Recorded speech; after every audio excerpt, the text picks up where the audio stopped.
Selamat pagi, harapan saya sudah sehat dan tetap tinggal dalam kasih kemurahan Tuhan dan nikmatilah anugerah berkat-Nya. Pagi ini kita tetap bicara tentang tetap percaya di masa sukar. Pagi ini kita lihat di dalam firman Tuhan, saya akan bacakan buat saudara di dalam Matius yang ke-14 ayat yang ke-30. Tetapi ketika dirasakan tiupan angin, takutlah ia dan mulailah tenggelam, lalu berteriak, "Tuhan, tolonglah aku." Peristiwa ini adalah ketika Petrus berjalan di atas air dan dirasakan tiupan angin, lalu dia tenggelam.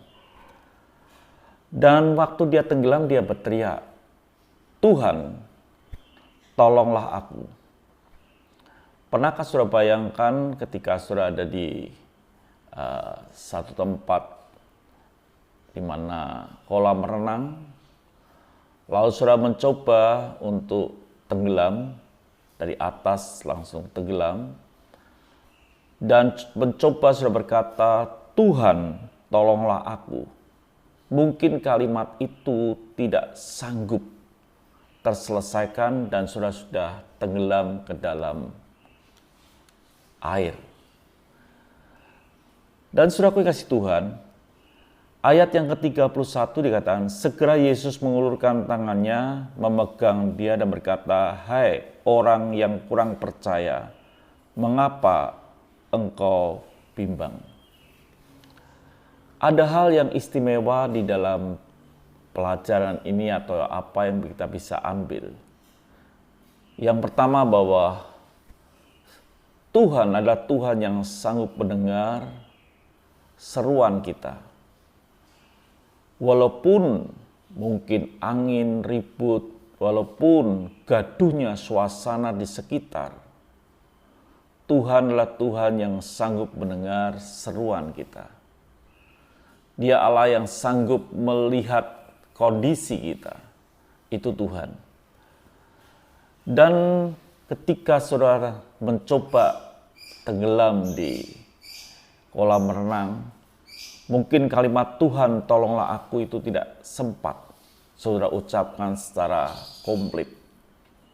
Artinya bahwa seruan mungkin itu hanya di dalam hati, itu pun Tuhan sanggup mendengarnya. Jadi seruan tidak perlu keras, seruan tidak perlu sampai begitu rupa. Bahkan ketika ada di dalam hati pun, Yesus sanggup mendengarnya.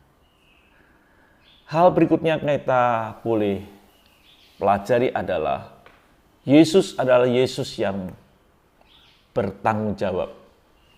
Ketika Yesus memerintahkan Petrus berjalan di atas air, Yesus bukan sekedar memerintahkan, tapi Yesus pun bertanggung jawab apa yang akan terjadi dalam perjalanan itu.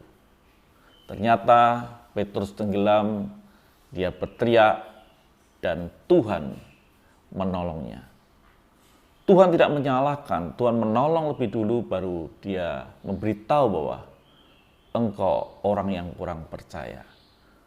Artinya sudah kasih Tuhan bahwa teriakan hidup kita itu pasti sampai ke telinga Yesus. Yang kedua, bahwa Yesus adalah Yesus yang bertanggung jawab dalam hidup perjalanan kita. Yesus adalah Yesus yang bertanggung jawab dalam hidup perjalanan iman kita. Ketika iman kita goyah dan bimbang hidup kita, Tuhan adalah Tuhan yang bisa menolong, bukan orang lain. Jadi saudaraku kasih Tuhan, bahwa buatlah hidup ini kita tetap fokus kepada Tuhan. Hidup kita terarah kepada Tuhan. Maka seruan hati kita, dan Dialah Tuhan yang bertanggung jawab di dalam hidup kita. Seruan hati kita akan terdengar jelas di telinga Yesus. Dan Yesus adalah Tuhan yang bertanggung jawab atas perjalanan iman kita. Tuhan memberkati saudara, sampai jumpa esok pagi. Haleluya. Tetap semangat dalam Tuhan dan hiduplah benar di akhir zaman.